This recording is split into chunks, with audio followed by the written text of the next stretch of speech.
Guys आज की इस वीडियो में सिंफनी लिमिटेड के बारे में डिस्कस करने वाले हैं। चार्ट के ऊपर काफी अच्छे लेवल पर नजर आ रही है, साथ ही साथ यहां पर मेरी पर्सनल इन्वेस्टमेंट भी है। तो यहां पर मैं अपनी होल्डिंग को दिखाऊंगा आप लोगों को, किस लेवल पर मैंने सिंफनी लिमिटेड को बाय किया हुआ है, क्या रीजन है बाय करने का और क्या मेरा पर्टिकुलर टारगेट है, कितना गेन मुझे यहां पर नजर आ रहा है। तो सारी चीजें आपको बहुत अच्छे तरीके से क्लियर होंगी। लेकिन यहां पर ध्यान रखिएगा, यह वीडियो कोई भी रिकमेंडेशन नहीं है, एजुकेशनल पर्पस के लिए मैंने पर्सनल इन्वेस्टमेंट की हुई है, तो काफी ज्यादा स्टडी की है, वही स्टडी आप लोगों के साथ में शेयर करूंगा और काफी अच्छी तरह आप लोगों को इस चार्ट के ऊपर बहुत अच्छी तरह आप लोगों को नजर आएगा वो चीज। सबसे पहले एक चीज क्लियर करूं गाइस, चार्ट के ऊपर काफी सारी चीजें जो बहुत सिंपल नजर आती हैं और कई लोगों को सिंपलिसिटी पसंद नहीं होती। यही रीजन है कि मैक्सिमम इन्वेस्टर और ट्रेडर अपने पैसे को लूज करते हैं और बहुत कम लोग हैं जो सिंपलिसिटी को एक्सेप्ट कर पाते हैं और उसके बिहाफ पर काम करते हैं। तो यहां पर सबसे पहले यदि सिंफनी लिमिटेड की बात करें तो इसकी वेबसाइट के ऊपर चलते हैं। यदि सिंफनी लिमिटेड के हम प्रोडक्ट की बात करें तो यहां पर आप सभी को पता होगा, आपके घरों में जो कूलर है वो सिंफनी का कभी ना कभी नाम आप लोगों ने सुना होगा। तो ये बेसिकली एयर कूलर्स बनाती है और अपने आप में काफी अच्छी ब्रांडिंग रखती है। और ब्रांडिंग होने का मतलब क्या है कि इसके पास में अपनी प्राइसिंग पावर होती है। यदि हम लोग वहीं पर लोकल कूलर देखें और सिंफनी कंपनी का कूलर देखें तो दोनों की प्राइस में काफी ज्यादा डिफरेंट आप लोगों को नजर आएगा। और ये डिफरेंट होने के बाद भी सिंफनी के कूलर सेल होते हैं। क्या रीजन है? क्योंकि इसने अपनी ब्रांडिंग काफी अच्छे तरीके से बनाई हुई है। अब यहां पर यदि प्रोडक्ट देखें, ये यहां पर देखोगे चार कैटेगरी में इसने अपने प्रोडक्ट को डिवाइड किया हुआ है। एक तो हाउस होल्ड एयर कूलर्स जो जनरली हम लोग यूज करते हैं, साथ ही साथ कमर्शियल एयर कूलर जो फैक्ट्री वगैरह में यूज होते हैं। उसके अलावा लार्ज स्पेस वेंटी कूलिंग के लिए भी ये प्रोडक्ट निकाले हैं। फैन टावर, जो टावर फैन जो है वो निकाले हैं। यदि हम लोग हाउस होल्ड कूलर की बात करें तो काफी सारे मॉडल हाउस होल्ड कूलर के आप लोगों को देखने को मिल जाते हैं। यहां पर आप लोग देखोगे अलग अलग प्राइस रेंज में अलग अलग यहां पर हाउस होल्ड कूलर आप लोगों को नजर आएंगे जो सिंफनी कंपनी के हैं। उसके अलावा यदि हम लोग कमर्शियल एयर कूलर की बात करें तो कमर्शियल एयर कूलर भी आप लोगों को यहां पर काफी सारे जो है नजर आएंगे। उसके अलावा यदि टावर फैन को हम देखें तो यहां पर टावर फैन भी इसने काफी सारे मॉडल टावर फैन के भी निकाले हुए हैं। तो ओवरऑल बोल सकते हैं कि सभी सेगमेंट में ये फोकस कर रहा है कि भाई हाउस होल्ड कूलर भी है इसके पास में, यदि फैक्ट्री वगैरह लग रही है वहां पर भी ये अपने प्रोडक्ट को सप्लाई कर रहे हैं। तो ओवरऑल कंपनी की जो ब्रांड वैल्यू है वो काफी अच्छी है। तो कंपनी में नो डाउट कोई भी समस्या यहां पर है नहीं है। तो हम लोग चार्ट पैटर्न जो बन रहे हैं उसके ऊपर पूरी तरह भरोसा कर सकते हैं। अब थोड़ा सा फाइनेंशियल भी देख लेते हैं कि भाई फाइनेंशियल में कोई दिक्कत तो नहीं है। यदि हम लोग यहां पर देखें फाइनेंशियल में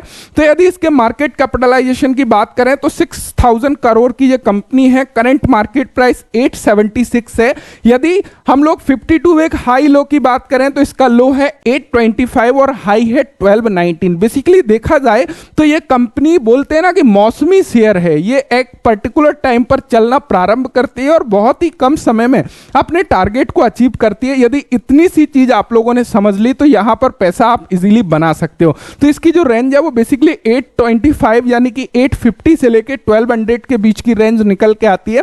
वो अभी चार्ट के ऊपर हम लोग देख रहे होंगे। साथ ही साथ ROCE की बात करें 14.8% है, ROE की बात करें 13.5% है। उसके अलावा यदि हम लोग पी रेशो देखें तो यहां पर 52.2 का पी रेशो है। यदि हम लोग इसी के मीडियम पी से कंपेयर करें तो मीडियम पी इसका 55.9 निकल के आता है।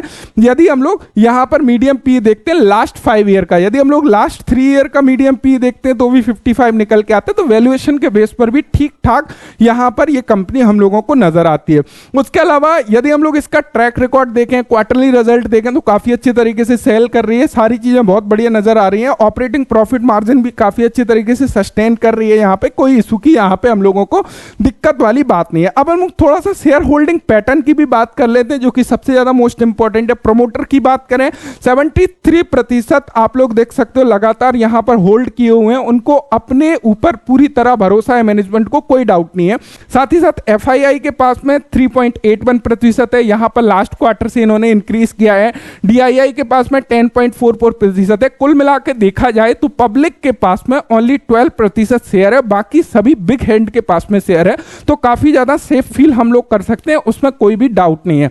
अब सबसे इंपॉर्टेंट हिस्से की तरफ आते हैं हम लोग चार्ट पैटर्न की तरफ, जहां पर आप लोग देखोगे काफी सिंपल तरीके से हम लोगों ने इस स्टॉक को फाइंड आउट किया है। उसी के बिहाफ पर मैंने यहां पर इसको बाय किया हुआ है। अब यहां पर एक चीज को समझिएगा, मैं यहां पर सारी ड्राइंग को थोड़ा सा हटा देता हूं जिससे कि चीजें आप आप लोगों की और बेहतर तरीके से मैं क्लियर कर सकूं।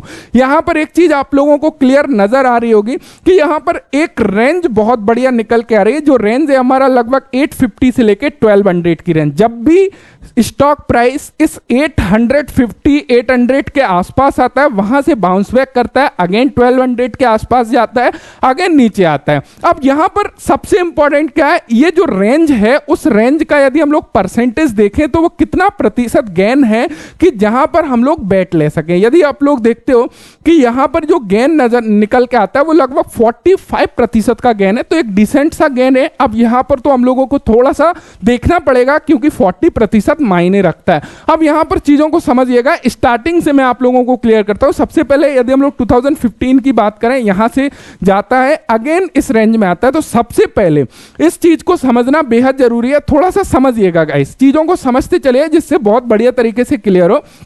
ये यहां पर यदि इस रेंज में नीचे बॉटम पर कब आया, लगभग अगस्त 15 में, अगस्त 15 से आया और यहां से बेसिकली देखा गया कि ये जो स्टॉक है वो दिसंबर जनवरी में जनरली चलना प्रारंभ करता है और अपना टारगेट जो अचीव करता है वो लगभग मार्च में जो है अचीव कर देता है।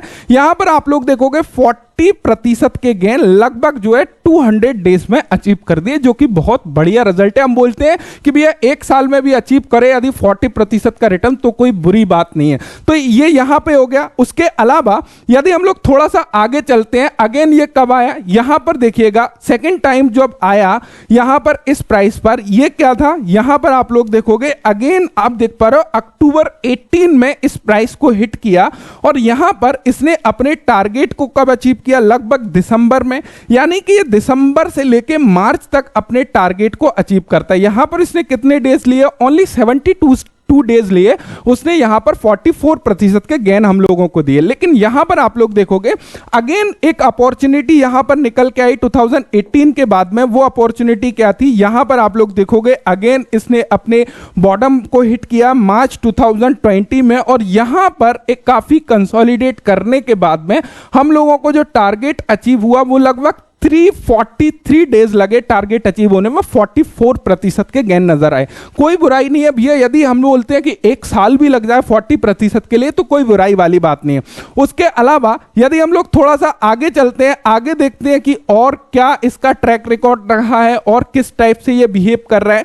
यहां पर यदि आप लोग देखोगे अगेन यहां पर इसने कब हिट किया हमारे बॉटम को, जून 2022 में, और यहां से कंसोलिडेट फेस में गया एंड यहां चलना कब प्रारंभ किया, नवंबर दिसंबर में जनरली ये चलना प्रारंभ करता है जैसा कि मैक्सिमम टाइम देखा गया, और मार्च में ये अपने टारगेट को अचीव कर देता है, मार्च टू अप्रैल में। और यहां पर भी आप लोग देख सकते हो मार्च 2023 में इसने अपने टारगेट को अचीव किया, 43% के गेन आराम से हम लोगों को मिले। अगेन अभी एक सबसे इंपॉर्टेंट चीज यहां पे आप लोगों को नजर आ रही होगी, इसने यहां पे बॉटम को टच किया, यहां पे आप लोग देख रहे होगे यहां पे बॉटम को टच किया अक्टूबर 2023 में, और यहां से काफी अच्छा कंसोलिडेट हो चुका है। एक्चुअल में देखा जाए तो यहां से ही ये बॉटम को लगभग टच कर चुका था, तो काफी टाइम लगभग 200 डेज तक ये कंसोलिडेशन फेस में जा चुका है। अब जब हम लोगों ने इतना कुछ चीजें देख लिया, कंपनी एक ब्रांड वैल्यू रखती है, उसकी एक रेंज हम लोगों को नजर आ रही है, फाइनेंशियल उसके अच्छे हैं, बिग हैंड में कंपनी है, काफी ज्यादा होल्डिंग प्रमोटर रखा हुआ है 73, FII है, DI है, जब वो भरोसा कर रहे हैं अपनी कंपनी के ऊपर, और हम लोगों के पास में क्लियरली एग्जांपल चार्ट के ऊपर नजर आ रहा है, और साथ ही साथ काफी ज्यादा कंसोलिडेशन हो चुका है। अब चांसेस क्या बनते हैं मैं आप लोगों से पूछता हूं, क्या यहां से चांसेस बनता है अगेन ये अपने नीचे वाले लेवल को ब्रेक डाउन करके नीचे चला जाए? यदि ब्रेक डाउन करके नीचे जाना होता तो यहां से चला जाता, कंसोलिडेशन फेस में अपने समय को नहीं गुजारता।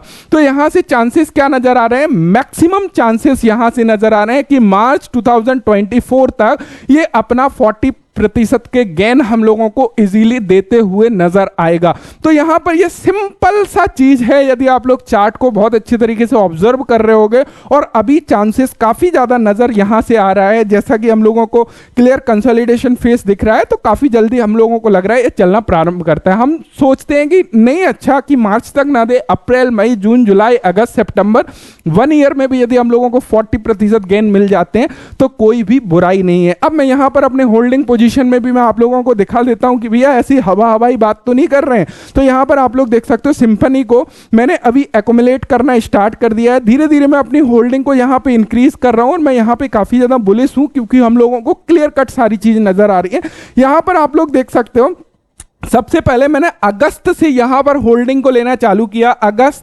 उसके बाद दिसंबर में यहां पर आप लोग देख सकते हो, यहां पर आप लोग देख सकते हो यहां पर भी मैंने 22 दिसंबर, 21 दिसंबर एंड 6 दिसंबर, 10 अक्टूबर में भी लिया है। तो यहां पर इस प्रकार मैं धीरे धीरे अपनी होल्डिंग को यहां पर बढ़ा रहा हूं और अपने पोर्टफोलियो के अकॉर्डिंग ध्यान रखिएगा किसी भी स्टॉक में आपको बहुत ज़्यादा अपना वेटेज नहीं रखना है। मैं यहां पर 5 to 6% रिकमेंड करता हूं। यदि आप लोगों को बहुत ज्यादा कन्वीनियंस लगता है उस सिचुएशन में आप अपने पोर्टफोलियो आकार के अकॉर्डिंग वहां पर अपनी जो है एलोकेशन को बढ़ा सकते हो। तो एलोकेशन बहुत ज्यादा नहीं रखना है जिससे कि रिस्क हम लोग मिनिमाइज कर सकें। सो आई होप आप लोगों को ये सारी चीजें समझ आ रही होंगी कि किस बिहाफ पर मैंने सिंफनी लिमिटेड को लिया हुआ है। यहां पर मैं टारगेट की बात करूं 40% का टारगेट है। जैसे ही 1200 अचीव करेगा मैं यहां से अपनी पूरी की पूरी गैन को रिमूव करूंगा। अगेन ऐसे ही कोई दूसरी कंपनी को फाइंड आउट करूंगा टेक्निकल चार्ट पैटर्न के आधार पर, वहां पर मैं उस एलोकेशन को लगाऊंगा।